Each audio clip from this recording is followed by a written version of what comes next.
ये जो बुक है ये आपका एनसीईआरटी का बुक है। एनसीईआरटी का ये आपका संपूर्ण सामान्य ज्ञान है। ये आपका जो भी एनसीईआरटी का मेन पॉइंट है उसमें इसको में कंपाइल करके रखा गया हुआ है और इसलिए इसको नाम दिया गया है स्मार्ट स्कैन। आप जो लूसेंट पढ़ते हैं उससे मतलब मिला जुला बुक है और उससे काफ़ी अच्छा बुक है। तो लूसेंट हम करवा चुके हैं, आपका उसमें हिस्ट्री पॉलिटी करवा चुके हैं, तो इसमें भी आपका हिस्ट्री पॉलिटी करवा देते हैं। उसके बाद फिर लूसेंट भी करवाएंगे, क्योंकि दोनों बुक चलता रहेगा तो काफ़ी अच्छा रहेगा आपको मतलब पढ़ने में। इसमें जो विषय सूची है इसमें आपका जो मतलब इतिहास जो है ये आपका 3 नंबर पेज से 129 नंबर पेज तक है। उसके बाद भूगोल है, उसके बाद आपका संविधान है, उसके बाद अर्थव्यवस्था है, उसके बाद आपका विज्ञान प्रौद्योगिकी है, उसके बाद पर्यावरण एवं पारिस्थितिकी तंत्र है, उसके बाद खेल है और उसके बाद विविध है। जैसे लूसेंट है उसी प्रकार ये आपका 560 पेज का ये बुक बनाया गया है। तो इस पूरा बुक को हम लोग कंप्लीट कराएंगे। इसमें क्या होगा, पार्ट बाई पार्ट करवाएंगे। इसमें एक बार ही नहीं करवाएंगे, पार्ट बाई पार्ट इसका कंप्लीट करवाएंगे। इसमें सबसे पहले हम लोग देखेंगे प्राचीन भारत के इतिहास के स्रोत। आपका जो भी स्रोत है, प्राचीन भारत के इतिहास के क्या क्या स्रोत थे। तो प्राचीन भारत के इतिहास के स्रोत को आपको जानने के लिए सबसे पहला होता है आपका पुरातात्विक स्रोत, उसके बाद होता है साहित्यिक स्रोत, उसके बाद होता है विदेशियों का विवरण। जो आपका अगर इतिहास को आपको जानना है तो जो पुरातात्विक स्रोत होता है उसमें जैसे अभिलेख हो गया, सिक्का हो गया, स्मारक हो गया, मूर्तिकला हो गया या आपका चित्रकला हो गया, अवशेष हो गया, तो ये सब पुरातात्विक स्रोत में आता है। उसके बाद हो गया साहित्यिक स्रोत।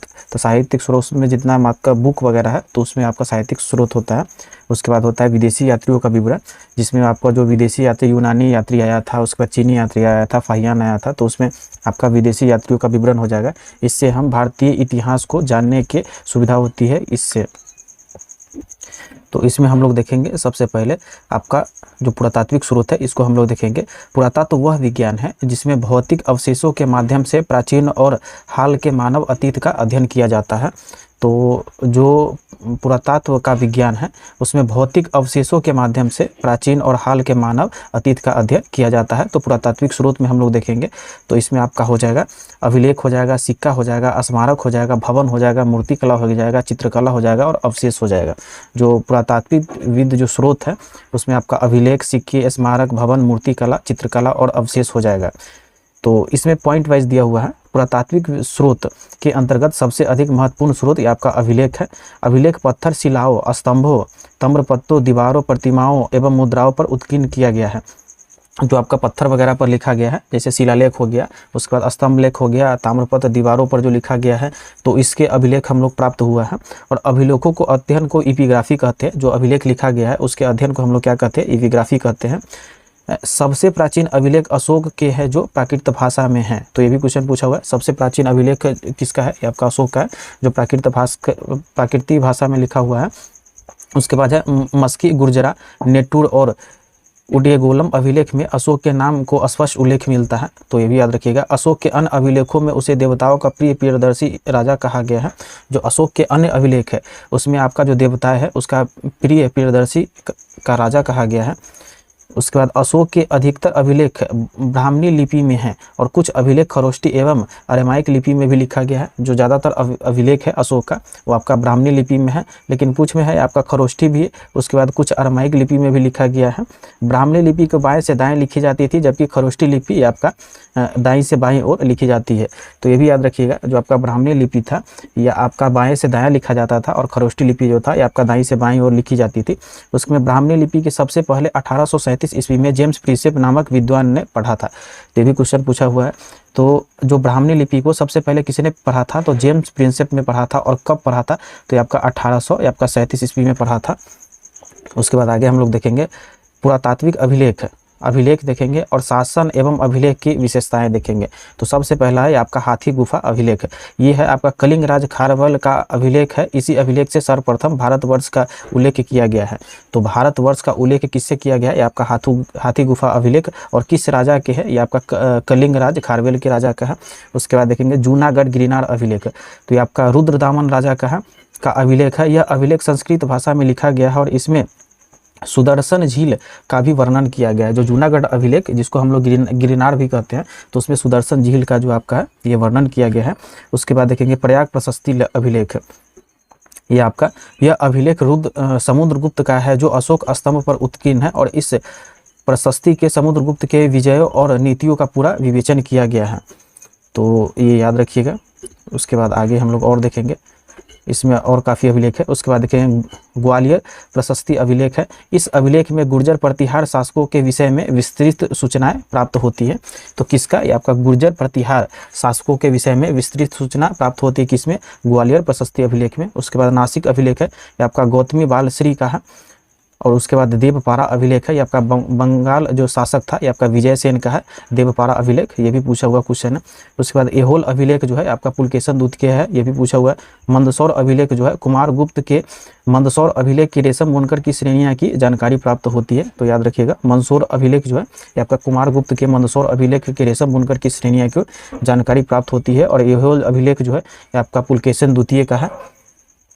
उसके बाद आगे देखेंगे भीतरी एवं जूनागढ़ अभिलेख जो है ये आपका स्कंद गुप्त हुनों पर विजय का विवरण मिलता है। उसके बाद बांसखेड़ा एवं मधुवन अभिलेख जो है ये आपका हर्षवर्धन की उपाधियों का वर्णन है। उसके बाद बालघाट एवं कार्ले अभिलेख है, ये आपका सातवाहकों की उपलब्धियां हैं। उसके बाद है भरहुत अभिलेख है, ये आपका शुंग शासकों की उपलब्धियां हैं। उसके बाद एरन अभिलेख जो है ये आपका भानुगुप्त का है, इसे सती प्रथा का पहला लिखित साक्ष्य मिलता है। एरन अभिलेख में सती प्रथा का जो है आपका पहला लिखित साक्ष्य एरन अभिलेख से प्राप्त होता है। उसके बाद है अयोध्या अभिलेख, शुंग शासक की उपलब्धियां हैं। अयोध्या अभिलेख जो है आपका शुंग शासन की उपलब्धियां हैं। तो ये अभिलेख कभी कभी पूछता है, तो याद रखिएगा, इसको भी याद रखिएगा। इसको एक बार और हम लोग देख लेंगे। अयोध्या अभिलेख है, शुंग शासन की उपलब्धियां है। एरन अभिलेख में भानुगुप्त का है, इसमें सती प्रथा का पहला लिखित साक्ष्य मिलता है। उसके बाद भरहुत अभिलेख है, यह शुंग शासकों की उपलब्धियां हैं। उसके बाद बालघाट एवं कार्ले अभिलेख है, सातवाहकों की उपलब्धियां हैं। उसके बाद बांसखेड़ा एवं मधुवन अभिलेख है, हर्षवर्धन की उपलब्धियों का वर्णन है। उसके बाद भीतरी एवं जूनागढ़ अभिलेख है, स्कंदगुप्त हुनों पर विजय का विवरण है। उसके बाद मंदसौर अभिलेख है, कुमार गुप्त मंदसौर अभिलेख की रेशम बुनकर की श्रेणियों को जानकारी प्राप्त होती है। उसके बाद है एहोल अभिलेख है, पुलकेशन द्वितीय का है। उसके बाद देवपारा अभिलेख है जो बंगाल शासक विजयसेन का है। उसके बाद नासिक अभिलेख जो है गौतम बालश्री का है। उसके बाद ग्वालियर प्रशस्ति अभिलेख है, इस अभिलेख में गुर्जर प्रतिहार शासकों के विषय में विस्तृत सूचना प्राप्त होती है। उसके बाद जो है आपका प्रयाग प्रशस्ति अभिलेख है। प्रयाग प्रशस्ति में यह अभिलेख समुद्रगुप्त का है जो अशोक स्तंभ पर उत्कीर्ण है। और इस प्रशस्ति में समुद्रगुप्त के विजय एवं नीतियों का भी विवेचन मिलता है। उसके बाद जूनागढ़ गिरनार अभिलेख है, तो इसमें आपका रुद्रदामन का अभिलेख है और यह अभिलेख संस्कृत भाषा में लिखा गया है तथा इसमें सुदर्शन झील का भी वर्णन हुआ है। उसके बाद हाथी गुफा अभिलेख है, तो कलिंग राजा खारवेल का यह अभिलेख है और इस अभिलेख में सर्वप्रथम भारतवर्ष का उल्लेख मिलता है। तो ये जो आप पुरातात्विक अभिलेख है तो इसको याद रखिएगा। उसके बाद आगे हम लोग देखेंगे भूमि अनुदान तथा अधिकतर तांबे और चादरों की पर उत्कीर्ण किया गया है। जो आपका भूमि अनुदान पात्र जो है ये आपका अधिकतर तांबे और चादरों पर उत्कीर्ण किया गया है। नोट, एशिया माइनर के बोगासकोई नामक स्थान पर लगभग ईसा पूर्व 1400 का संधिपत्र अभिलेख मिला है। इसमें इंद्र, मित्र, वरुण और नातस्य आदि वैदिक देवताओं के नाम पर उल्लेखित है। उसके बाद हम लोग देखेंगे सिक्का। भारत में लगभग 6ठी शताब्दी ईसा पूर्व में पंचमार्क या आहत सिक्के प्राप्त हुए हैं और आहत सिक्कों को किसी प्रकार का लेख उत्कीर्ण नहीं है, इस पर केवल चिन्ह उत्कीर्ण है। जो आहत सिक्के था तो इसमें किसी प्रकार का लेख उत्कीर्ण नहीं था, इस पर केवल चिन्ह उत्कीर्ण था। उसके बाद सिक्कों को राजाओं को अतिरिक्त व्यापारियों श्रेणियों को नगर नियमों और चालू किया गया है। जो आपका सिक्कों के राजाओं को अतिरिक्त व्यापारियों एवं व्यापारियों श्रेणियों को और नगर नियमों को ये आपका चालू किया गया है। उसके बाद शाक, पहलव, कुषाण और शासकों ने यूनानियों के अनुरूप सिक्के चलाए थे। जो शाक शासक था, पहलव था, कुषाण था, तो ये आपका यूनानियों के अनुरूप में सिक्के चलाए थे। उसके बाद देखेंगे भारत में स्वर्ण सिक्के सर्वप्रथम यवन शासकों ने चलवाए थे। जो आपका सोने का जो सिक्का था, स्वर्ण सिक्का, ये आपका सबसे पहले किसने चलवाया था, तो ये आपका यवन शासकों ने चलवाया था। उसके बाद देखेंगे चांदी के प्राचीनतम सिक्के को करसापन और पूरन, धरन और शतमान आदि कहा जाता है। जो चांदी का जो प्राचीनतम सिक्का था तो इसका नाम था ये आपका करसापन था, पूरन था, धरन था और शतमान आदि कहा जाता है। सर्वप्रथम सिक्कों पर लेख लिखने का कार्य यवन शासकों ने किया था। जो सर्वप्रथम लेख लिखने का कार्य कौन किया था, यवन शासक ने किया था। समांतर 206 ईसा पूर्व से लेकर 300 ईस्वी तक भारतीय इतिहास के ज्ञान हमें मुख्य रूप से मुद्राओं की सहायता से होती है। जो आपका 2006 ईसा पूर्व से लेकर आपका 300 ईस्वी तक जो आपका करीब 5 साल का जो पीरियड है, तो ये आपका हमें मतलब भारतीय इतिहास के जो मुद्रा है ना उसकी सहायता से हमें ये ईस्वी का ज्ञान होता है। उसके बाद मालव, योधे आदि गणराज्य तथा पांचाल के मित्रवंशी शासकों के विषय में हमें मुक्त सिक्कों से ज्ञात प्राप्त होता है। जो आपका मालव और यौधे आदि गणराज्य के जो आपका पंचाल है मित्रवंशी शासकों के विषय में हमें मुख्यतः सिक्कों से ज्ञात प्राप्त होता है। उसके बाद देखेंगे सिक्कों को अध्ययन से हमें सम्राटों को धर्म तथा उसके व्यक्तिगत गुणों का पता चलता है। जो सम्राट था तो उससे जो आपका मतलब धर्म था और उसका कौन व्यक्तिगत गुण क्या था, तो उसको सिक्कों के अध्ययन से हमें पता चलता है। तो याद रखिएगा, क्योंकि 500 वर्ष के में जो सिक्के जितने थे तो 500 वर्ष का पीरियड था, तो इसमें सिक्के के बारे में जानकारी प्राप्त होता है सिक्के से। तो उस समय का जो भी मतलब शासक था तो उसके धर्म है और उसके व्यक्तिगत गुण जो था उससे यहाँ इस सिक्कों से प्राप्त होता है। उसके बाद देखेंगे कनिष्क के विषय में सिक्कों से ही पता चलता है और वह बौद्ध धर्म का अनुयायी था। जो कनिष्क शासक था तो उसका सिक्के से ही पता चलता है कि वो बौद्ध धर्म का अनुयायी था। उसके बाद आगे देखेंगे जो समुद्रगुप्त की मुद्राओं उनके संगीत प्रेमी होने का प्रमाण प्राप्त होता है। उनकी मुद्राओं पर उसके वीणा बजाते हुए दिखाया गया। देखिए सिक्का पर था, सिक्का पर जो समुद्रगुप्त का राजा था तो उसको वीणा बजाते हुए उस पर मतलब चित्र अंकित किया गया था। तो उससे ये पता चला कि मतलब जो समुद्रगुप्त था वो आपका वीणा वादक प्रेमी था। तो ये सिक्का से ही प्राप्त हुआ था। उसके बाद इंडो यूनानी इंडो सिथियन शासकों के इतिहास के प्रमुख स्रोत ये आपका सिक्का है। उसके बाद सातवाहक नरेश यज्ञ एवं सातकर्णी एक मुद्रा का जलपोत का चित्र उत्कीर्ण किया था। जो सातवाहक नरेश यज्ञ की सातकर्णी एक मुद्रा पर जलपोत का चित्र उत्कीर्ण किया था। उसके बाद चंद्रगुप्त द्वितीय विक्रमादित्य की व्याध शैली में मुद्राओं को उसके शकों पर विजय की जानकारी मिलता है। जब चंद्रगुप्त द्वितीय विक्रमादित्य के व्याध शैली में मुद्राओं और उसके शकों पर विजय को आपका जानकारी जो है ये आपका मिलता है। इसके बाद हम लोग देखेंगे स्मारक। तो स्मारकों के प्राचीन काल में महलों एवं मंदिरों की शैली से वास्तुकला के विकास की जानकारी प्राप्त होती है। जो स्मारकों के प्राचीन काल के महलों और मंदिरों की शैली से वास्तुकला के विकास की जानकारी प्राप्त होती है। और जो स्मारक के अंतर्गत प्राचीन इमारतें मंदिर मूर्तियाँ आती है। जो स्मारक के अंतर्गत क्या क्या आता है, आपका प्राचीन इमारतें आती है, मंदिर आती है, मूर्तियाँ आती है। उसके बाद स्मारकों को विभिन्न युगों की सामाजिक धार्मिक एवं आर्थिक परिस्थितियों का बोध होता है। जो स्मारक है उसमें आपका सामाजिक धार्मिक और आर्थिक परिस्थितियों का बोध होता है। उसके बाद देखेंगे स्मारकों और भवनों को वास्तुकला के विकास के अध्ययन की सहायता मिलता है। जो स्मारक है और जो भवन है उसमें वास्तुकला के विकास के अध्ययन और सहायता मिलता है। इसके बाद आगे हम लोग देखेंगे मंदिर निर्माण की 3 प्रमुख शैलियाँ थी। सबसे पहले थी ये आपका नागर शैली था, उसके बाद द्रविड़ था, उसके बाद वेसर शैली था।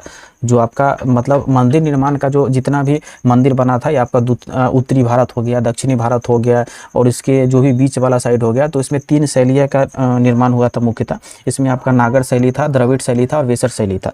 तो उत्तरी भारतीय मंदिरों में शैली ये आपका नागर शैली था और दक्षिणी भारत मंदिरों की शैली ये आपका द्रविड़ शैली था। और दक्षिणापथ में वे मंदिर जिसमें नागर और द्रविड़ दोनों शैलियों का प्रयोग हुआ था उसे वेसर शैली कहलाते हैं। तो जिसमें दोनों शैलियों का प्रयोग हुआ था उसको आप लोग वेसर शैली कहा जाता था। और भारत से बाहर हिंदू संस्कृति से संबंधित स्मारक मिलते हैं और इसमें मुख्य रूप से जावा का बरोबुदुर स्फूत का कंबोडिया के अंकोर वाट का मंदिर है। तो भारत से बाहर जो आपका हिंदी संस्कृति का जो भी आपका संबंधित स्मारक है इसमें मुख्य रूप से जावा के बरोदूर स्फूत का कंबोडिया के अंकोर वाट का मंदिर मिलता है। उसके बाद आगे हम लोग देखेंगे कुषाण गुप्त और गुप्तोत्तर काल में निर्मित मूर्तियों जनसाधारण की धार्मिक सामाजिक आस्थाओं को जानकारी प्राप्त होती है। जो आपका कुषाण गुप्त और गुप्तोत्तर काल है उसमें जनसाधारण की धार्मिक सामाजिक आस्थाओं की जानकारी प्राप्त होती है। उसके बाद कुषाण कालीन मूर्तिकला की यूनान प्रभाव परिलक्षित होती है। जो आपका कुषाण कालीन मूर्ति कला है में यूनानी प्रभाव परिलक्षित होती है और जबकि गुप्तकालीन मूर्ति कला में स्वाभाविकता परिलक्षित होती है। उसके बाद सांची भरहुत अमरावती की मूर्ति कला की जनसामान्य के जीवन की यथार्थ झांकी मिलती है। जो आपका सांची और भरहुत और अमरावती की मूर्ति कला है इसमें आपका जनसामान्य के जीवन के भी यथार्थ झांकी मिलती है। उसके बाद देखेंगे अजंता के चित्रों को मनोभावों को सुंदर अभिव्यक्ति मिलती है। जो आपका अजंता के चित्र है उसमें आपका मनोभावों की सुंदर अभिव्यक्ति मिलती है। माता और शिशु का मरणासन राजकुमारी जैसे चित्रों को मनोभावों को शाश्वत चित्रण किया गया है। उसके बाद देखेंगे हम लोग अवशेष देखेंगे। इसमें हम प्राचीन बस्तियों को उत्खनन से जो अवशेष मिले हैं उसमें प्रागैतिहासिक और आदिऐतिहासिक पर प्रकाश पड़ता है। जो प्राचीन बस्तियों से जो उत्खनन कराया गया मतलब उसको निकाला गया है उसके जो अवशेष मिले हैं उसमें प्रागैतिहासिक और आदिऐतिहासिक पर प्रकाश पड़ता है। उसमें पाकिस्तान में सोहन नदी घाटी में पुरापाषाण युग से मिले पत्थर के खुरदुरे औजार जो अनुमान लगाया गया है कि भारत में लगभग 4 लाख से 2 लाख ईसा पूर्व मानव रहता था। तो ये देखिएगा, जो पाकिस्तान में ये आपका सोहन नदी घाटी में ये आपका सबसे पूरा पाषाण युग मिला है। इसमें जो आपका पत्थर के जो खुरदुरा औजार मिला है ये आपका 4 लाख पहले का, 4 लाख से 2 लाख पहले ईसा पूर्व पर। तो इससे अनुमान भी लगाया जाता है कि यहाँ जो है ये आपका मानव रहता था। तो जो पूरा पाषाण काल में था तो मानव यहाँ पे रहता था। तो इससे भी मतलब ज्ञानी मानव नहीं रहता था, सीधा आदि मानव रहता था, जिस समय में मानव ने अपना विकास करना शुरू किया था। उसके बाद देखेंगे 10,000 से 6,000 ईसा पूर्व मानव कृषि कार्य, पशुपालन, कपड़ा बुनना, मिट्टी के बर्तन बनाना तथा पत्थर के चिकने औजार बनाना सीख गया था। तो 10,000 से 6,000 ईसा पूर्व था ना, ये आपका 10,000 से 6,000 ईसा पूर्व, ये आपका नवपाषाण में आ जाता है। तो इसमें आपका इंसान क्या किया था, ये आपका कृषि कार्य करना और पशुपालन करना और कपड़ा बुनना, मिट्टी के बर्तन बनाना तथा पत्थर के चिकने औजार, मतलब जिससे कुछ चीज़ काटा जा सके और किसी में भोंका जा सके, तो ये औजार बनाया गया था। गंगा यमुना के दोआब में गेरुए, काले, लाल और चित्रित भूरे मृदभांड प्राप्त हुए हैं। जो गंगा यमुना के दोआब में गेरुए, काले, लाल और चित्रित भूरे मृदभांड प्राप्त हुए हैं। मोहनजोदड़ो ने 500 से अधिक मुहरों मिली है। जो आपका मोहनजोदड़ो था हड़प्पा सभ्यता में, इसमें 500 से अधिक मुहरें मिली थी। उसी के आधार पर हड़प्पा संस्कृति के निवासियों और धार्मिक जीवन का अनुमान लगाया गया।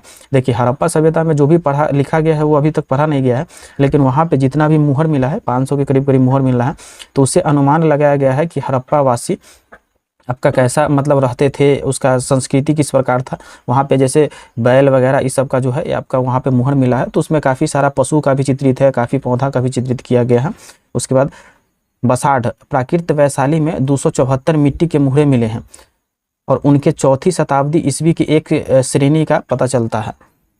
उसके बाद आगे हम लोग देखेंगे कौशाम्बीपुरा स्थल की खुदाई में उदयन का राजप्रसाद एवं घोषित राम नामक विहार मिला है। जो आपका कौशाम्बीपुरा स्थल की खुदाई से, तो इसमें जो था ये आपका उदयन का राजप्रसाद एवं घोषिता राम नामक विहार मिला है। उसके बाद अतिरंजी खेरा के उत्खनन से पता चलता है कि देश में लोहे का प्रयोग लगभग ये आपका 1000 ईसा पूर्व से प्रारंभ हो गया था।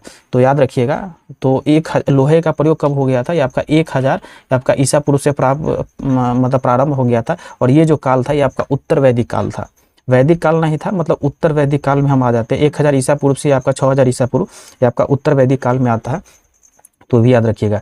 दक्षिणी भारत के अरिकमेडु नामक पूरा स्थल की खुदाई से रोमन सिक्के, दीप का टुकड़ा और बर्तन आदि मिले हैं। जो आपका दक्षिण भारत के अरिकमेडु नामक पूरा स्थल जो खुदाई हुआ था उसमें आपका रोमन सिक्के हुआ था, दीप का टुकड़ा और बर्तन आदि प्राप्त हुआ था। और इन अवशेषों से विदित होता है कि ईसा की प्रारंभिक शब्दावली में रोम तथा दक्षिण भारत के मध्य घनिष्ठ संबंध था। इसमें हम लोग साहित्य स्रोत देखेंगे। तो देखिए, साहित्य स्रोत में होता है इसका धार्मिक साहित्य हो जाएगा, उसके बाद लैखिक साहित्य हो जाएगा, उसके बाद विदेशी यात्रियों का विवरण होता है। तो धार्मिक साहित्य में आ जाता है ये आपका ब्राह्मण ग्रंथ में हो जाता है, वेद हो जाता है, उपनिषद होता है, रामायण होता है, महाभारत, पुराण एवं स्मृति ग्रंथ होता है। उसके बाद ब्रह्मोत्तर ग्रंथ होता है जिसमें जैन बौद्ध धर्म होता है। उसके बाद लौकिक साहित्य हो जाता है जीवनिया, उसके बाद होता है कल्पना प्रधान होता है तथा गल्फ साहित्य हो जाएगा। और विदेशी यात्रियों का विवरण तो पता ही आप लोग को क्या होता है। उसके बाद देखेंगे वेद भारत के सर्वप्राचीन ग्रंथ है जिसके संकलनकर्ता महर्षि कृष्ण द्वैपायन वेदव्यास को माना जाता है। जो वेद को किसने लिखा था, ये आपका महर्षि, ये आपका कृष्ण द्वैपायन वेदव्यास ने लिखा था। वैदिक शब्द में वेद से बना है, जो वैदिक शब्द है वेद से बना है और वेद का शाब्दिक अर्थ होता है ज्ञान। जो वेद होता है, भारतीय परंपरा वेदों को नित्य और अपौरुषेय माना गया है। वेद 4 होता है, ये तो पता ही है, ऋग्वेद, यजुर्वेद, सामवेद तथा अथर्ववेद। और इन चारों वेद को आपका संहिता कहा जाता है। तो वेद तो सबको पता है कि वेद की संख्या 4 है और इस सभी वेदों के आपका संहिता कहा गया है। इसके बाद आगे हम लोग देखेंगे,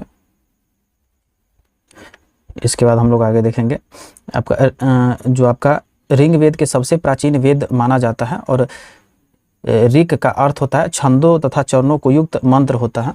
जो सबसे पुराना वेद है ये आपका ऋग्वेद है। और ऋग्वैदिक भारतों का अधिवास क्षेत्र सरस्वती तथा यमुना नदी के बीच का प्रदेश था। उसके बाद हम लोग देखेंगे यजुर्वेद। यजुर्वेद में यजुष शब्द का अर्थ यज्ञ और बलिदान से है और इस संहिता की रचना गद्य एवं पद शैली में की गई है। यजुर्वेद में 2 भाग है, पहला है आपका कृष्ण यजुर्वेद, तो याद रखिएगा, और दूसरा है आपका शुक्ल यजुर्वेद।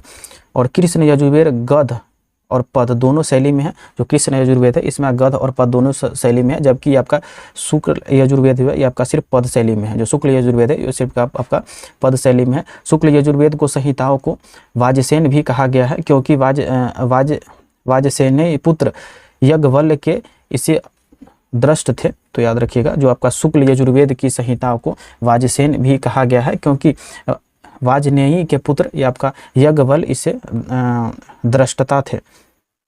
उसके बाद हम लोग देखेंगे सामवेद को। तो सामवेद में यज्ञ के अवसर पर गाए जाने वाले मंत्रों का ये आपका संग्रह है। जो सामवेद है इसको हम लोग गाने का भी वेद कहते हैं। सामवेद में आपका कुल आपका 1875 आपका ऋचाएँ हैं, तो ये भी याद रखिएगा। सामवेद का कुल 1875 ऋचाएँ हैं और इस वेद में भारतीय संगीत का भी जनक कहा जाता है। इसे भारतीय संगीत का जनक किसे कहा जाता है? सामवेद को। और सामवेद के प्रथम दृष्टा वेदाव्यास के शिष्य जैमिनी को माना जाता है। जो सामवेद के प्रथम दृष्टा है ये आपका जैमिनी को माना जाता है, वेदाव्यास का जो शिष्य था जैमिनी। उसके बाद जो सबसे लास्ट वाला वेद जो बना था वो आपका था अथर्ववेद। अथर्ववेद का नाम अथर्वा ऋषि के नाम पर पड़ा था। जो अथर्वा ऋषि है इसी ने इसको इसी के नाम पर पड़ा था। और अथर्ववेद के ब्रह्मवेद और श्रेष्ठ वेद भी कहा जाता है और इनमें कुल 20 अध्याय हैं और इसमें 731 सूक्त एवं 5987 मंत्र है। बहुत सारा मंत्र ये आपका ऋग्वेद से भी लिया गया है, तो भी याद रखिएगा। अथर्ववेद में सामान्यतः मनुष्य के विचारों, विश्वासों एवं अंधविश्वासों, जादू टोना का भी विवरण मिलता है। तो इसमें जितना लास्ट वाला जो भी था, मतलब सारा चीज़ इसमें औषधि वैषधि मतलब सब चीज़ इसी में कर दिया। या आपका जादू टोना हो गया, या आपका अंधविश्वास हो गया और सामान्य मनुष्य के आपका विचार हो गया, सब अथर्ववेद में डाल दिया हुआ है। और अथर्ववेद को आयुर्वेद अर्थात जीवन विज्ञान भी कहा गया है। तो याद रखिएगा, जो आयुर्वेदिक दवा है तो सारा अथर्ववेद में भी लिखा गया है। जो औषधि वनस्पति के विषय में सूचना भी अथर्ववेद से मिलती है। तो औषधि और वनस्पति जो भी आपका पेड़ पौधा है उसकी भी सूचना आपका अथर्ववेद से मिलता है।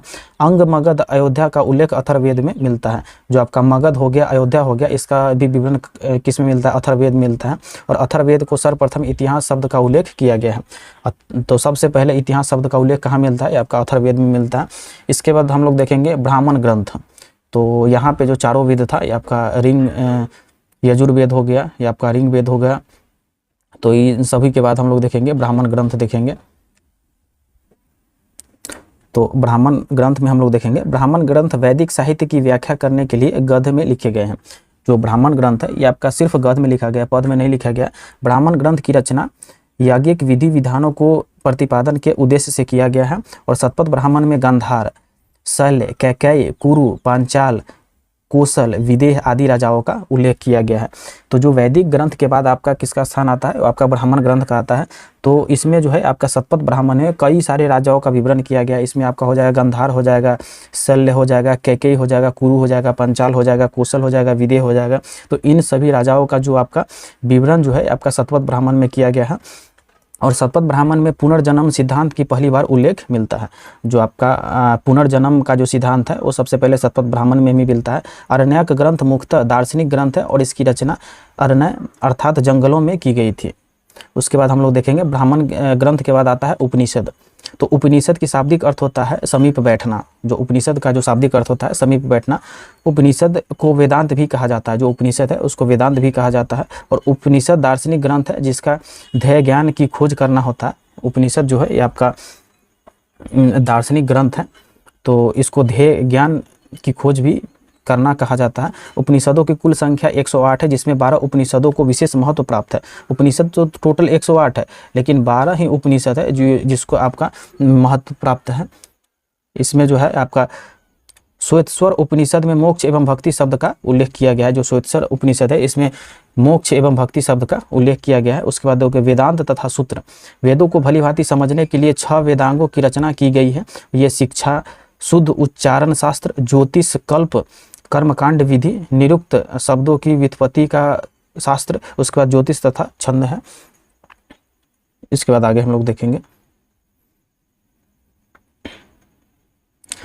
सूत्र संहिता प्रणय आपका वैदिक साहित्य को अक्षुण्ण बनाए रखने के लिए किया गया था। जो सूत्र संहिता का प्रणयन था आपका वैदिक साहित्य को अक्षुण्ण बनाए रखने के लिए किया गया था। ऐसे सूत्र जिसमें विधि एवं नियमों का प्रतिपादन किया गया है कल्प सूत्र कहलाता है। जिसमें नियम विधि और नियम का प्रतिपादन किया गया, उसको कल्पसूत्र कहते हैं। कल्पसूत्र 3 भाग है। सबसे है आपका श्वेत सूत्र हो जाएगा, उसके बाद गृह्या सूत्र हो जाएगा, उसके बाद हो जाएगा धर्मसूत्र। तो यही है कल्पसूत्र का 3 सूत्र भाग। आपका श्वेत सूत्र हो जाएगा, गृह्या सूत्र हो जाएगा, उसके बाद धर्मसूत्र हो जाएगा। श्वेत सूत्र में यज्ञ संबंधी नियमों का उल्लेख है और गृह्या सूत्र मनुष्य को लैंगिक और परलौकिक कर्तव्यों का विवेचन मिलता है। जो आपका श्वेत सूत्र है इसमें आपका यज्ञ संबंधित नियम लिखा गया है और गृह्या सूत्र में आपका लैंगिक और परलैंगिक कर्तव्य का विवरण है। उसके बाद है धर्म सूत्र में आपका धार्मिक, सामाजिक एवं राजनीतिक कर्तव्यों का विवेचन मिलता है। तो याद रखिएगा कल्प सूत्र के जो 3 प्रमुख भाग है तो इसमें यही है। श्वेत सूत्र में आपका है, ये आपका यज्ञ हो जाएगा और ये आपका गृह्या सूत्र में हो जाएगा और मनुष्य के लैंगिक और परलैंगिक कर्तव्य हो जाएगा और धर्म सूत्र में हो जाएगा आपका धार्मिक, सामाजिक और राजनीतिक कर्तव्य हो जाएगा। तो भी याद रखिएगा। सूत्रों में गौतम धर्म सूत्र सबसे प्राचीन है। तो भी याद रखिएगा सूत्रों में जो आपका गौतम धर्म सूत्र है सबसे प्राचीन है। उसके बाद देखेंगे पुराण, धर्मशास्त्र एवं स्मृतियाँ। भारतीय ऐतिहासिक कथाओं को सबसे अच्छा क्रमबद्ध विवरण हमें पुराणों में मिलता है। पुराणों के रचयिता लोमहर्ष अथवा उसके पुत्र उग्रवा माने जाते हैं। जो पुराण को रचना किया था वो आपका लोमहर्ष तथा उनके जो आपका पुत्र है उग्रश्रवा माने जाते हैं। पुराण का शाब्दिक अर्थ होता है प्राचीन आख्यान होता है और इनकी रचना 3री-4थी शताब्दी ईसा पूर्व में की गई थी। जो आपका पुराण की रचना किया गया था ये आपका 3री-4थी शताब्दी ईसा पूर्व में आपका किया गया था।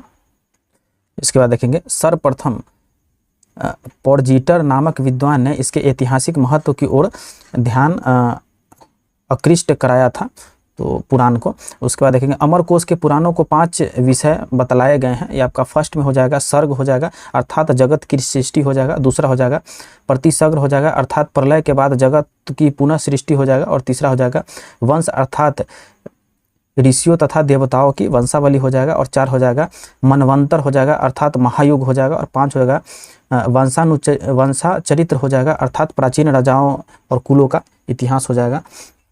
तो आपको पता है पुराणों की संख्या कितना होता है, 8 होता है। तो ये आप लोग जानते ही हैं। और इसमें मत्स्य पुराण, वायु पुराण, विष्णु पुराण, ब्राह्मण पुराण, भागवत पुराण में राजाओं की वंशावली पाई गई है। जो इतना पुराण है मत्स्य, वायु, विष्णु, ब्रह्मांड और भागवत पुराण में राजाओं की वंशावली पाया गया है। मत्स्य पुराण सबसे अधिक प्रचलित एवं प्रमाणित है जो मत्स्य पुराण है। और विष्णु पुराण का संबंध मौर्य वंश और मत्स्य पुराण का संबंध आंध्र सातवाहक वंश तथा वायु पुराण का संबंध गुप्त वंश से है। जो आपका पुराण में है आपका मौर्य वंश से आपका विष्णु पुराण का और आंध्र सातवाहक वंश है ये आपका मत्स्य पुराण का। उसके बाद गुप्त वंश का ये आपका वायु पुराण से संबंधित है। जितना मतलब राजा है इसका पूरा विवरण इसमें दिया गया है। और पुराण साकल एवं व्यवहारित भाषा में लिखे गए हैं। वैदिक साहित्य को उपरांत 2 महत्वपूर्ण महाकाव्य की रचना की गई जिसमें आपका रामायण और महाभारत है। तो ये भी रही ये रामायण महाभारत ये आपका महाकाव्य है तो भी याद रखिएगा। उसके बाद रामायण की रचना ये आपका 500 ईसा पूर्व से आपका 300 ईसा पूर्व मध्य हुई थी। जबकि महाभारत की रचना 400 ईसा पूर्व से ये आपका 400 ईस्वी के बीच हुई थी।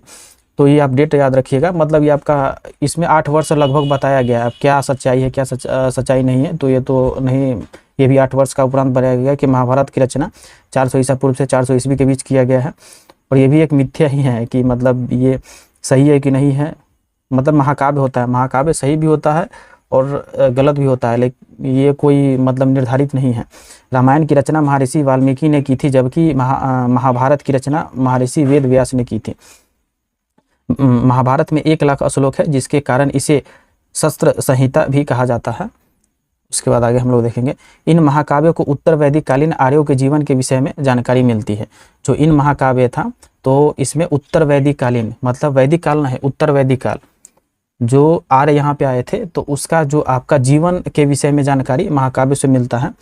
और धर्मसूत्र, स्मृति, भाष्य, निबंध आदि के सम्मिलित रूप को धर्मशास्त्र कहा गया है। धर्मसूत्र की काल 500 से 200 ईसा पूर्व माना गया है। धर्मसूत्र का जो काल है 500 से 200 ईसा पूर्व माना गया है। कालांतर में इन्हीं धर्मसूत्रों को स्मृति ग्रंथ का विकास हुआ था। उसके बाद आगे हम लोग देखेंगे धर्मसूत्रों की रचना गद्य में जबकि स्मृति ग्रंथों की रचना पद में की गई है। तो धर्मसूत्र की रचना किसमें किया गया, गद्य में किया गया, जबकि स्मृति ग्रंथों की रचना पद में किया गया है। और सबसे प्राचीन मनु स्मृति है और इसकी रचना 200 ईसा पूर्व से 200 ईस्वी के बीच माना जाता है। जो मनु स्मृति की रचना है ये आपका हो जाएगा ये आपका 200 ये आपका ईसा आपका पूर्व से ये आपका 200 ईस्वी तक इसको माना जाता है। उसके बाद नारद, पराशर, बृहस्पति, कात्यायन स्मृति ग्रंथ गुप्तकालीन है। जो गुप्तकालीन कौन कौन है, नारद हो जाएगा, पराशर हो जाएगा, उसके बाद बृहस्पति हो जाएगा, उसके बाद कात्यायन हो गया। ये स्मृतियाँ किसकी है, आपका गुप्तकालीन है। इससे गुप्तकालीन सामाजिक व धार्मिक जीवन पर प्रकाश पाता है। उसके बाद आगे हम लोग देखेंगे मनु स्मृति के प्रमुख टीकाकरण भरूची, मेघातिथि, गोविंदराज कुलकुलभट्ट है। तो जो मनु स्मृति का जो प्रमुख है आपका टीकाकार भारूची जो था, ये आपका मेघातिथि, गोविंद वंदराज और कुल्लूरकर भट्ट है, तो ये भी याद रखिएगा। उसके बाद देखेंगे यज्ञवल्ल्य स्मृति के प्रमुख टीकाकार विश्वरूप, विज्ञानेश्वर तथा अपराक हैं। स्मृति टीकाओं को हमें हिंदू समाज के विविध पक्षों के विषय में जानकारी प्राप्त होती है। उसके बाद हम लोग देखेंगे बौद्ध साहित्य। तो सबसे प्राचीन बौद्ध ग्रंथ है ये आपका त्रिपिटक है। तो याद रखिएगा जो बौद्ध साहित्य का सबसे प्राचीनतम ग्रंथ है आपका त्रिपिटक है। इसका नाम सूत पिटक, विनय पिटक और अभिधम पिटक है। जो आपका त्रिपिटक है तो इसको सूत पिटक भी कहते हैं, विनय पिटक भी कहते हैं और अभिधम पिटक भी कहते हैं। सूत पिटक में बौद्ध धर्म के इंसाइक्लोपीडिया भी कहा जाता है। जो सूत पिटक है यह आपका बौद्ध धर्म का इंसाइक्लोपीडिया कहा जाता है। जातक ग्रंथों को बुद्ध के पूर्व जन्मों की काल्पनिक कथाएं हैं। ये काल्पनिक है तो याद रखिएगा जो जातक ग्रंथ है ये आपका बुद्ध के पूर्व जन्मों की आपका काल्पनिक कथा है, मतलब वास्तविक नहीं है। और सिहली बौद्ध ग्रंथ दीपवंश और महावंश से भी भारत के प्राचीन इतिहास पर प्रकाश पड़ता है। उसके बाद देखेंगे हम लोग जैन साहित्य देखेंगे। जैन साहित्य को आगम कहा गया है और जैन आगमों में सबसे महत्वपूर्ण आपका 12 अंग है। जो जैन साहित्य को आगम कहा जाता है और जैन आगमों का सबसे महत्वपूर्ण आपका 12 अंग होता है। उसके बाद जैन धर्म का प्रारंभिक इतिहास कल्पसूत्र लगभग 4वीं शती ईसा पूर्व में ज्ञात होता है और जिसकी रचना भद्रबाहु ने की थी और जैन ग्रंथों की रचना प्राकृत भाषा में हुई है। तो ये भी याद रखिएगा जो जैन धर्म का प्रारंभिक इतिहास है ये आपका कल्पसूत्र में लगभग 4वीं सदी ईसा पूर्व में ज्ञात होता है और जिसकी आपका रचना जो है ये आपका भद्रबाहु ने किया था। उसके बाद जैन ग्रंथों की रचना प्राकृत भाषा में हुई है। भगवती सूत्र से महावीर के शिक्षाओं और संग्रह किया गया है। जो आपका भगवती सूत्र से है आपका महावीर की शिक्षाओं का संग्रह किया गया है तथा उपासकों को जीवन संबंधी नियमों को आपका दिया गया है भगवती सूत्र में। उसके बाद देखेंगे जैन साहित्य के तत्कालीन भारतीय समाज को सामाजिक धार्मिक दशा पर पर्याप्त प्रकाश पड़ता है। जो आपका जैन साहित्य है आपका जो तत्कालीन भारतीय समाज को सामाजिक धार्मिक और दशा पर पर्याप्त प्रकाश पड़ता है। इसके बाद हम लोग देखेंगे लौकिक साहित्य।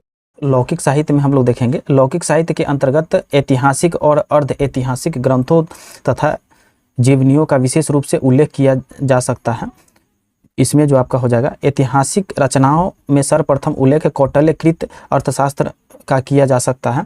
अर्थशास्त्र में भारत का पहला राजनीतिक ग्रंथ माना गया है जिसमें मौर्यकालीन इतिहास और राजनीतिक ज्ञान के विषय में महत्वपूर्ण सूचना प्राप्त होती है। तो याद रखिएगा अर्थशास्त्र किसी का मतलब रचना है ये आपका चाणक्य का रचना है। कौटिल्य चाणक्य को ही कहा जाता है। अर्थशास्त्र पर कामदक और नीतिसार नामक टीका भी ये आपका लिखा गया है, तो भी याद रखिएगा।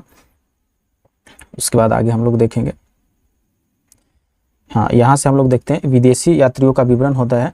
तो इसमें आपका यूरोपीय और रोमन लेखक था जो विदेशी आया था। उसके बाद चीनी लेखक था, उसके बाद अरब लेखक था। तो यूरोप और चीन और अरब 3 जगह से विदेशी यात्री आया था। इसमें सबसे पहले हम लोग देखेंगे यूनानी और रोम के लेखक सबसे प्राचीन आपका हेरोडोटस और टीसीएस का वृत्तांत मिलता है। टीसीएस ईरान का राजवैद्य था और हेरोडोटस का इतिहास का पिता कहा जाता है। हेरोडोटस को इतिहास का पिता कहा जाता है और उसने अपनी पुस्तक हिस्टोरिया में 5वीं शताब्दी ईसा पूर्व के भारत फारस के संबंध का वर्णन किया है। तो भी याद रखिएगा हेरोडोटस को इतिहास का पिता कहा जाता है और उसने अपनी पुस्तक हिस्टोरिया में 5वीं शताब्दी ईसा पूर्व के भारत फारस संबंधों का वर्णन किया गया है। उसके बाद देखेंगे सिकंदर के समकालीन लेखक निरियाकस, अनेक्रिस्टस, अरिस्टोबुलस का विवरण अपेक्षाकृत अधिक प्रमाणित एवं विश्वसनीय है। जो सिकंदर के समकालीन आया था लेखक जो था आपका निरियाकस है, अनेक्रिस्टस है, अरिस्टोबुलस है का विवरण अपेक्षाकृत अधिक प्रामाणिक एवं विश्वसनीय है। उसके बाद सिकंदर के पश्चात 3 यूनानी राजदूत मेगास्थनीज, डाइमेकस तथा डायनेसियस पाटलिपुत्र के मौर्य दरबार में आया था। इंडिया नामक पुस्तक को मौर्ययुगीन समाज और संस्कृति के विषय में जानकारी मिलता है। तो याद रखिएगा जो इंडिका नामक पुस्तक है उसमें मौर्ययुगीन समाज और संस्कृति के विषय में जानकारी मिलता है। टोलमी 2री शताब्दी में भारत भूगोल लिखा था। जो टोलमी है ये आपका 2री शताब्दी में आपका भारत का भूगोल नामक पुस्तक लिखा है। तो याद रखिएगा जो भारत का भूगोल नामक पुस्तक किसने लिखा है, ये आपका टोलमी ने लिखा है। उसके बाद प्लिनी ने सर्वप्रथम शताब्दी में नेचुरल हिस्ट्री नामक पुस्तक लिखी है। जो प्लिनी है ये आपका प्रथम शताब्दी में नेचुरल हिस्ट्री नामक पुस्तक लिखी है। और इससे भारतीय पशुओं, पेड़ पौधे, खनिज पदार्थों आदि का ज्ञान प्राप्त होता है। जो प्लिनी का पुस्तक है, नेचुरल हिस्ट्री नामक पुस्तक है, इसमें भारतीय पशुओं, पेड़ पौधे, खनिज पदार्थों आदि का विवरण प्राप्त होता है।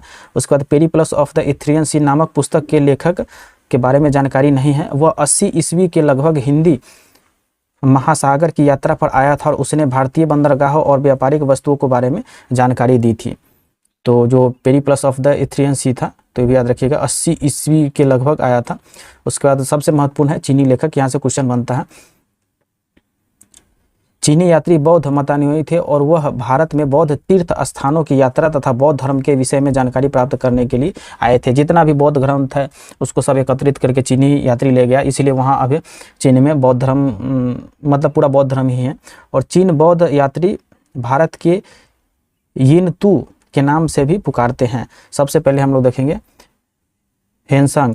आपका हेनसांग 7वीं सदी हर्षवर्धन के शासनकाल में भारत आया था। वह 16 वर्ष तक भारत में रहा था तथा 6 वर्ष तक नालंदा विश्वविद्यालय में रहकर शिक्षा ग्रहण किया था। जो हेनसांग आया था तो यहाँ भारत में 16 वर्ष तक रहा था, पूरा शिक्षा ग्रहण किया, सब कुछ नालंदा विश्वविद्यालय में रहकर शिक्षा ग्रहण किया। उसके बाद वो यहाँ चीन गया और फिर वहाँ लोगों को उस प्रकार समझाया और फिर वहाँ बौद्ध धर्म का काफ़ी विकास हुआ। उसके बाद हेनसांग की यात्रा वृत्तांत CU के नाम से भी जाना जाता है। इसमें 138 देशों की यात्रा विवरण मिलता है। तो जो हेनसांग था इसके 138 देश जो है ना उसमें यात्रा का इसको विवरण मिलता है। उसके बाद देखेंगे इत्सिंग 7वीं शताब्दी के अंत में भारत आया था और उसके ने नालंदा विश्वविद्यालय एवं विक्रमशिला विश्वविद्यालय एवं भारतीयों को वेशभूषा तथा खान पान आदि के विषय में भी लिखा है। जो आपका इत्सिंग आया था तो ये आपका 7वीं शताब्दी के अंत में भारत आया था और उसमें नालंदा विश्वविद्यालय, विक्रमशिला विश्वविद्यालय एवं भारतीय के वेशभूषा तथा खान पान आदि के विषय में जानकारी लिखा है। उसके बाद देखेंगे मातवान लिन के विवरण ने हर्ष की पूर्व अभियान के विषय में ये आपका सूचना मिलता है तथा चाओ जू कुआ चोलो के संदर्भ में ये आपका सूचना भी देता है। ये आपका मातवान लिन का विवरण जो था। उसके बाद आगे हम लोग देखेंगे, इसके बाद हम लोग देखेंगे प्रागैतिहासिक काल। जो प्रागैतिहासिक काल है इसमें आपका हो जाएगा पाषाण काल हो जाएगा। तो इतिहास का वर्गीकरण मुख्यतः प्रागैतिहासिक, आधे ऐतिहासिक तथा ऐतिहासिक 3 भागों में किया गया है। प्रागैतिहासिक काल जिसमें मतलब मानव जो खानाबदोश था तो प्रागैतिहासिक काल में है। आधे ऐतिहासिक काल में है जैसे सिंधु घाटी सभ्यता हो गया। उसके बाद ऐतिहासिक काल में है, इसमें आपका हो जाए जितना लिखित विवरण है ये सब ऐतिहासिक काल हो जाएगा। प्रागैतिहासिक का तात्पर्य उस काल से है जिसका कोई लिखित प्रमाण उपलब्ध नहीं है। और प्रागैतिहासिक काल को सुविधा अनुसार 3 भागों में बांटा गया है, पूरा पाषाण काल, मध्य पाषाण काल और नवपाषाण काल। तो याद रखिएगा। तो इसमें 3 काल है। तो सबसे पहले देखेंगे पाषाण काल में। तो पाषाण काल में पूरा पाषाण काल है, उसके बाद है मध्य पाषाण काल है, उसके बाद नवपाषाण काल है। तो पूरा पाषाण काल में 3 काल है। जो पूरा पाषाण काल था ये आपका 5 लाख से 10,000 ईसा पूर्व के बीच है। मध्य पाषाण काल 10,000 ईसा पूर्व से 4,000 ईसा पूर्व है और नवपाषाण 7,000 ईसा पूर्व से 2500 ईसा पूर्व है। तो पूरा पाषाण काल में भी मतलब 2 काल है। आपका निम्न पूरा पाषाण काल है, मध्य पूरा पाषाण काल है और उच्च पूरा पाषाण काल है। तो निम्न पूरा पाषाण काल 5 लाख से 50,000 ईसा पूर्व है, मध्य पाषाण 50,000 ईसा पूर्व से 40,000 ईसा पूर्व है और उच्च पूरा पाषाण 40,000 ईसा पूर्व से 10,000 ईसा पूर्व है। तो इसमें हम लोग देखेंगे भारत में सर्वप्रथम 1863 में पुरातात्विक रॉबर्ट ब्रूस फुट के प्रस्तर युगीन बस्तियों को अन्वेषण प्रारंभ किया था। रॉबर्ट ब्रूस फुट ने मद्रास के निकट पलवड़ा नामक स्थान पर पत्थर की कुल्हाड़ी प्राप्त की थी। तो ये पॉइंट काफ़ी इंपॉर्टेंट है। जो रॉबर्ट ब्रूस फुट थे ये आपका मद्रास के निकट पलवड़ा नामक स्थान पर था, ये आपका पत्थर की कुल्हाड़ी प्राप्त किया था। और आधुनिक मानव विकास लगभग 30,000 वर्ष पहले हुआ था और इसके होमोसेपियन या प्रज्ञा मानव जैसे नाम से जाना जाता है। पूरा पाषाण युगीन मानव की जीविका का मुख्य आधार शिकार या आपका आखेट था। तो आपका पूरा पाषाण युगीन जो मानव की जीविका का मुख्य आधार क्या था, ये आपका शिकार या आखेट था। उसके बाद आगे हम लोग देखेंगे पूरा पाषाण कालीन चित्र भीमबेटका गुफा से प्राप्त हुआ है। जो पूरा पाषाण कालीन आपका चित्र है आपका भीमबेटका गुफा से प्राप्त हुआ है। आपका भीमबेटका की गुफाओं की खोज VS वाकंकर द्वारा वर्ष 1957-58 में किया गया था। तो ये NTPC पूछा हुआ है, ये आपका 2021 शिफ्ट सेकेंड में पूछा हुआ है। जो भीमबेटका की गुफाओं की खोज किसने किया था, ये क्वेश्चन पूछा हुआ था। VS वाकंकर द्वारा किया गया था। तो याद रखिएगा कब किया गया था, तो 1957 से 58 में किया गया था। उसके बाद देखेंगे भीमबेटका के सलाश भारतीय उपमहाद्वीप पर मानव जीवन के प्राचीनतम चिन्हों का वजह से प्रसिद्ध है। तो ये आपका जो भीमबेटका के गुफा है ये आपका किस जो प्राचीनतम चिन्ह है उसके कारण ये आपका काफ़ी प्रसिद्ध है। ये भी पूछा हुआ है 2021 के सेकंड शिफ्ट में पूछा हुआ है NTPC में। उसके बाद आगे हम लोग देखेंगे पुरापाषाण युग से प्राप्त उपकरणों से हस्तकुंडा, हैंड एक्स, विदरणी, क्लीवर, खंडक या आपका ग्रासा प्रमुख थे। जो पुरापाषाण युग जो उपकरण था, तो ये भी याद रखिएगा। हस्त कुठार जिसको हम लोग हैंड एक्स कहते हैं, विदारीन या आपका क्लीवर था, और खंडक या आपका ग्रासा प्रमुख थे। मध्य पाषाण युग के फलक संस्कृति के भी नाम से जाना जाता है, तो ये भी याद रखिएगा।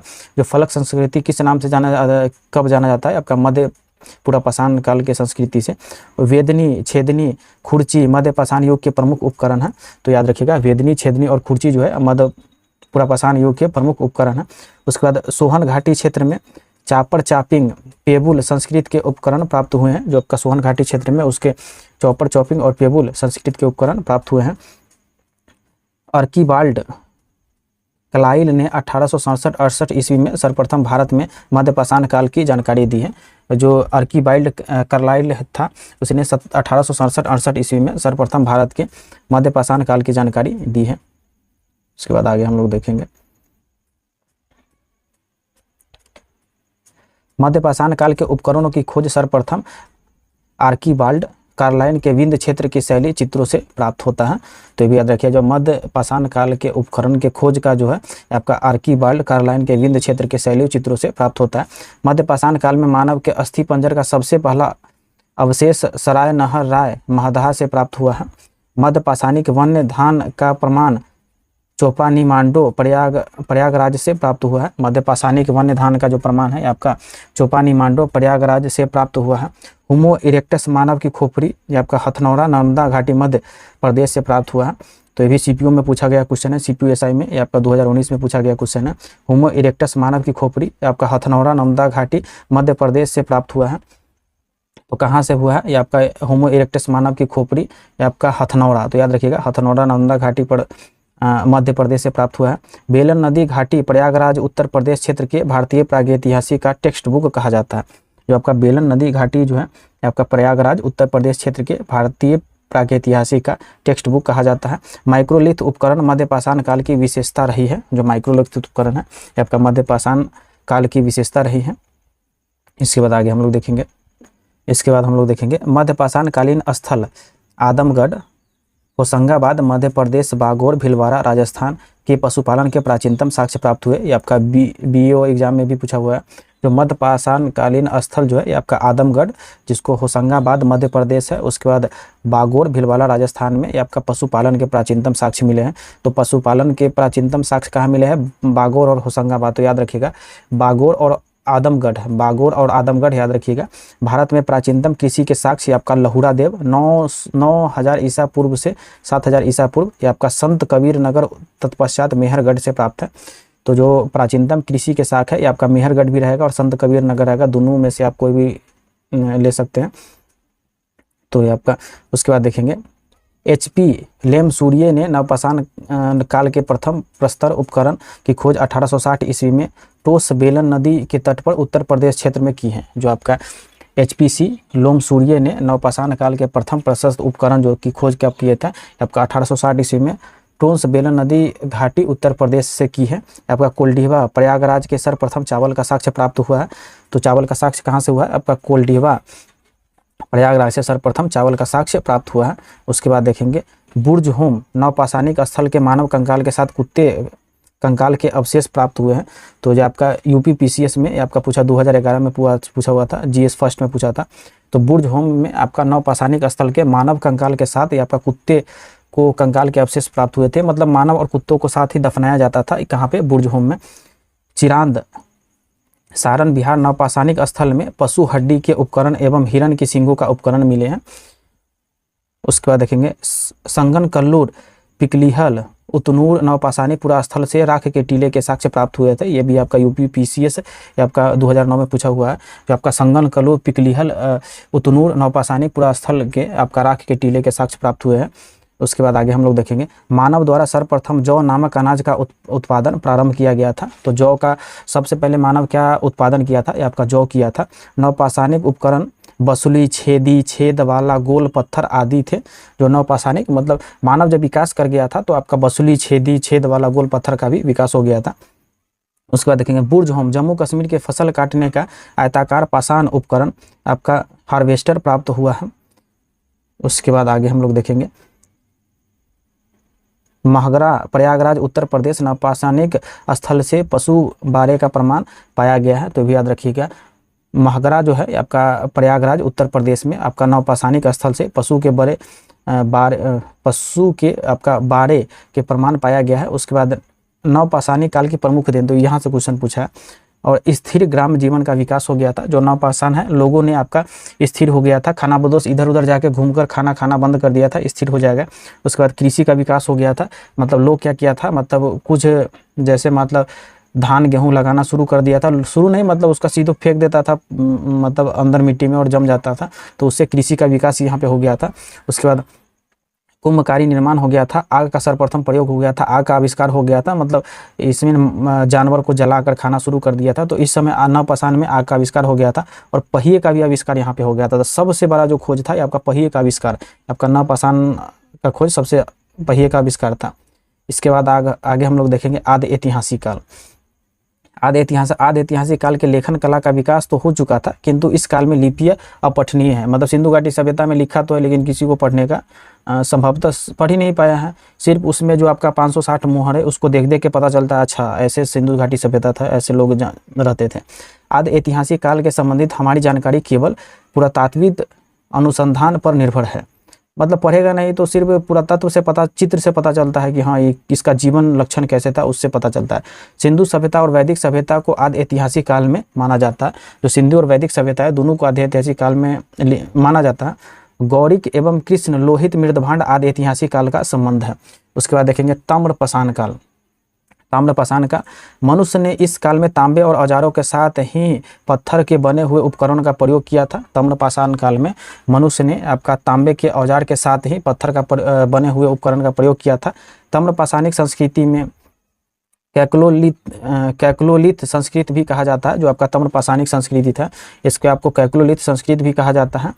भारतीय ताम्रपाषाणिक संस्कृति कृषि एवं ग्राम्य जीवन पर भी आधारित है। जो भारतीय ताम्रपाषाणिक संस्कृति जो है कृषि एवं ग्राम्य जीवन पर भी आधारित है।